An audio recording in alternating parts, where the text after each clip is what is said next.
ముందు వర్షాలతో మునిగి షాక్ అయ్యారు. తరువాత బుడమేరు వరదతో అల్లాడిపోతుండగానే ప్రకాశం బ్యారేజీ దగ్గర నది వరద పెరగటంతో ఇంకా టెన్షన్ పెరిగింది. పరిస్థితి ఇలా ఉంటే సడన్ గా 5 బోట్లు కొట్టుకొచ్చి ప్రకాశం బ్యారేజీని ఢీకొట్టే.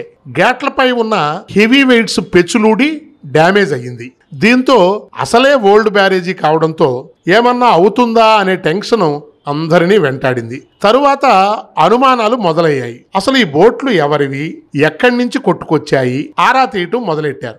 గతంలో నదికి వరద వచ్చిన సమయంలో వైసీపీ ప్రభుత్వం ఉండగానే ఒక బోటు ఇలాగే వచ్చి ఆగింది. దానిని తీయటానికి కూడా ప్రయత్నించలేదు. వరద పెరిగి చంద్రబాబు ఉంటున్న ఇల్లు మునిగిపోవాలని, అమరావతి ప్రాంతంలోకి వరద నీరు పోవాలనేది దాని వెనుక ప్లాన్ అని తరువాత ఆరోపణలు వచ్చాయి. దానికి తగ్గట్లే వైసీపీ నేతలు కూడా మాట్లాడారు. ఇప్పుడు కూడా బోట్లు అలాగే రావటం, వాటికి వైసీపీ రంగులు ఉండటంతో ఇంకా అనుమానాలు పెరిగాయి. కావాలనే చేశారా అనే కోణంలో ప్రభుత్వం కూడా ఎంక్వైరీ స్టార్ట్ చేసింది. ఈ బోట్లు ఉషాద్రి అనే వ్యక్తివి. అతడు రామ్మోహన్ అనే వైసీపీ చోటా నేతకు అనుచరుడు. ఈ రామ్మోహన్ వైసీపీ ముఖ్య నేత తలసిల రఘురాముకు దగ్గర బంధువు. ఈ బోట్లు ఇసుక సరఫరాకు వాడేవారు. ఆ ఇసుక కూడా బాపట్ల మాజీ ఎంపీ నందిగం సురేష్ బ్యాచ్ కే సప్లై చేసేవారు. వర్షాలు మొదలు కాగానే ఈ బోట్లను గొల్లపూడి తీసుకొచ్చి పెట్టారు. పైగా 3 బోట్లకు దేనికి దానికి కాకుండా అన్నిటికీ కలిపి గొలుసులాగా ఒకటే తాడు కట్టారు. అది కూడా లంగరు వేయకుండా ప్లాస్టిక్ తాడు కట్టారు. అంటే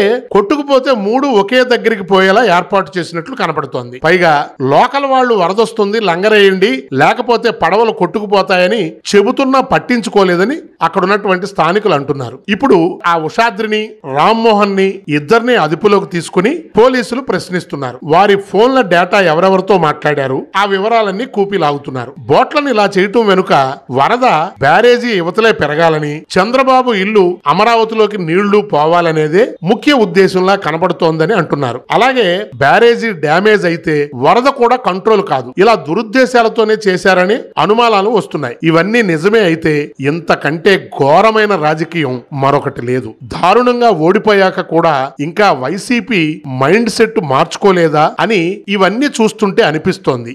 ఈ వీడియో గనక మీకు నచ్చినట్టయితే లైక్ చేయండి, షేర్ చేయండి, సబ్స్క్రైబ్ చేసుకోండి.